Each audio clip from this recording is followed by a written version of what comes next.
بسم الله الرحمن الرحیم. سورة هود علیه السلام، صفحه 229، آیه مبارکه 63 الی 71. اعوذ بالله من الشیطان الرجیم. بسم الله الرحمن الرحیم. الله متعال در آیات قبلی پیرامون حضرت صالح علیه السلام و قومش بیان کرد که حضرت صالح علیه السلام قومش را به سوی توحید فراخواند و قومش گفتند که تو ما را منع میکنی از خداهای ما، خداهایی که پدران ما او را عبادت میکرد که بتها بود، ما دین تو را نمیپذیریم. در این آیات مبارکه ادامه داستان حضرت صالح نبی را رب العالمین بیان میکنه. همچنان آمدن ملائک را نزد حضرت ابراهیم خلیل به خاطر مژده دادن اولاد حضرت ابراهیم علیه السلام و رساندن عذاب الهی به قوم لوط علیه السلام در اینجا الله بیان میکنه. الله متعال می فرماید قال، گفت حضرت صالح علیه السلام یا قوم، ای قوم من، ارائیتم، آیا مرا نگاه کردی، شما دیدی، ان کنتو، این که بوده باشم من، علی بینت من ربی، به دلیل واضح از طرف الله خود، و آتانی، این که داده الله متعال مرا، منه رحمتا، از جانب خود پیغمبری رحمت، فمن ینصرنی، پس کی است که مرا یاری بدهد، من الله ان عصیتو، غیر از الله اگر نافرمانی الله را بکنم کی مرا کمک کرده میتانم، فما تزیدوننی غیر تخسیر، پس شما زیاد کرده نمیتانی بر من مگر زیان را. اگر شما را فرمان ببرم الله خود را ترک بکنم من در زیان و نقصان واقع میشم. و یا قوم، ای قوم من، هذه، این است، ناقة الله، شتر الله متعال. قوم ازش خواستن معجزه، گفتن از کوه معجزه شتر را بر ما به بار بیار که چوچه‌ای داشته باشه. الله اونمطور معجزه را برشان داد. آل حضرت صالح علیه السلام گفت که این است معجزه پروردگار لکم، از برای شما، آیتا، نشانه، فدروها، بگذانین آن را، تأکل، که بخورد، فی ارض الله، در زمین الله. این غرض نگیرین که از زمین الله استفاده بکنه از گیاهش. ولا تمسوها، نرسانین آن را، بسوء، ضرر، فیأخذکم، پس میگیرد شما را، عذاب قریب، عذاب نزدیک. حضرت صالح علیه السلام به قومش گفت که اگر شتر شما صدمه برسانین عن قریب الله شما را عذاب میده. فعقروها، اینا کشتن، سر بریدن آن را. امام قرطبی صاحب در تفسیر ذکر میکنه روز چهارشنبه اینا شتر یک تعدادشان جمع شدن کشتن و دیگران رضایت داشتن، به مو خاطر الله صیغه جمع را ذکر کرد که همه ایشان. و روز حضرت صالح علیه السلام 3 روز بر از اینا وقت داد، 5 شنبه، جمعه، شنبه، یک شنبه عذاب الهی آمد، صاعقه، اینا هلاک شدن و از بین رفتن در خانه هایشان. الله بیان فرمود فعقروها، پس اینا کشتن، سر بریدن شتر را. فقال، پس گفت، تمتعوا، شما بهره بگیرین، فی دارکم، حضرت صالح نبی حضرت صالح علیه السلام برشان گفت، فی دارکم، در خانه هایتان، 3 ایام، 3 روز، ذالک این وعد وعدی است غیر مکذوب که دروغ نیست، وعده رب هست، عذاب آمدنی هست.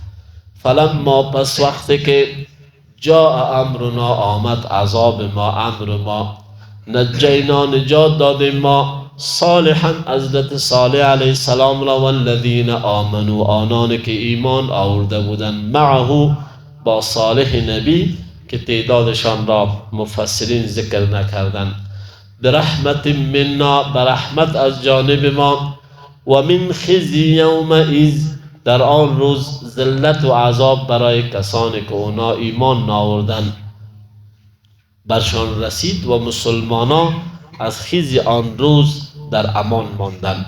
این ربک ارین پروردگار تو ای پیغمبر صلی الله علیه و سلم هو القوی العزیز، الله قوی و غالب هستند.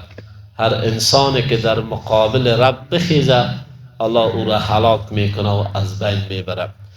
و اخذ الذین و بگیرد الله گرفت آنان را که ظلمو، و اخذ گرفت الذین آنان را که ظلمو ظلم کردن که قوم صالح بودن، از صیحت و عذاب تند، صدای تند از آسمان، فاصبحوا پس گشتن اینا فی دیارهم جاثمین در خانه هایشان با زانو افتاده شده، که لم یغنوا فیها گویا هیچ نبودن، اتر عذاب آمد هلاکشان کرد.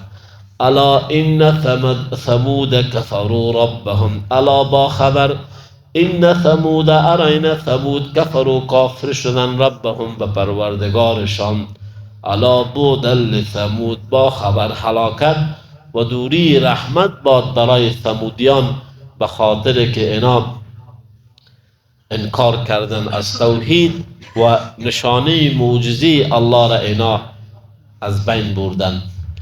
بعد از این الله داستان ابراهیم خلیل علیه السلام و آمدن ملائک را نزد از او بیان میکنه. ولقد جاءت به تحقیق آمد رسولنا ملائک ما ابراهیم نزد ابراهیم نبی. در اینجا امام قرطبی صاحب در تفسیر ذکر میکنه یک روایت را که ملائک 3 نفر بودن، جبریل، میکائیل، اسرافیل بودن. در یک روایت میگه که 9 نفر 9 ملک بودن، به شکل جوانای بسیار حسین و زیبا اینا آمدن نزد ابراهیم علیه السلام. اینا که آمدن بالبشرا با مژده نزد ابراهیم علیه السلام، به مژده فرزند آمدن. حضرت ابراهیم علیه السلام 120 سال عمر داشت، خانمش سارا 99 سال عمر داشت. اینا از اولاد آوردن خلاص بودن، اما معجزه‌ای را الله نشان داد که در پیری اینا را اولاد داد. قالو گفتن ملائک سلاما برای سلام بوده باشه، السلام علیکم برای حضرت ابراهیم علیه السلام گفتن. قال سلام باز گفت سلامتی بر شما، فما لبث ان جاء چند مدت نگذشته بود که ان جاء آورد حضرت ابراهیم علیه السلام به میمانایش به عجل حنیف گوساله کباب شده را. حضرت ابراهیم علیه السلام نمیفهمید که ملک هستند، چون اینا به شکل انسان آمدن فکر کرد که میمان هستند. و یکی از ویژگی های حضرت ابراهیم علیه السلام میمان نوازی بود. میمان از زیاد نوازش میداد، حتی بدون میمان خوراک نمیکرد. بر از اینا گوساله کباب شده را آورد. فلما رأى ایدیهم وقتی که دید دستانشان را که لا تصل الیه نمیرسه به نان، نکرهم او اوجس منهم خیفه یک احساس ترس را کرد حضرت ابراهیم از اینا، به خاطر که در قوم عرب یک عادت بود که کسی که به دشمنی می آمد و این می آمد کسی را از بین ببره نان از او را نمی خورد. حضرت ابراهیم علیه السلام دید که اینا دست به کباب پیش نمی کنن، ترسید که اینا چگونه انسانایی بوده باشند که آمدن. قالو گفتن ملائک لا تخف نترس ابراهیم علیه السلام، اینا اراینا ما ارسلنا، فرستاده شدیم الی قوم لوط، به سوی قوم لوط که الله متعال اینا را هلاک میکنه به خاطر که اینا عمل بسیار قبیح و زشت داشتن. و امرأته، خانم ابراهیم علیه السلام که بیبی سارا بود، قائمتون استاده بود در پشت پرده، فضحکت، خنده کرد. وقتی که عذاب را شنید به قوم لوط خندش گرفت. فبشرنا، پس مژده داد آن را ملائک به اسحاق، به اسحاق نبی، و من وراء اسحاق یعقوب، و از بعد از او اسحاق یعقوب را مژده برشان داد که الله بر شما همچون فرزند را نصیب میکنم. و آخر دعوانا ان الحمد لله رب العالمین.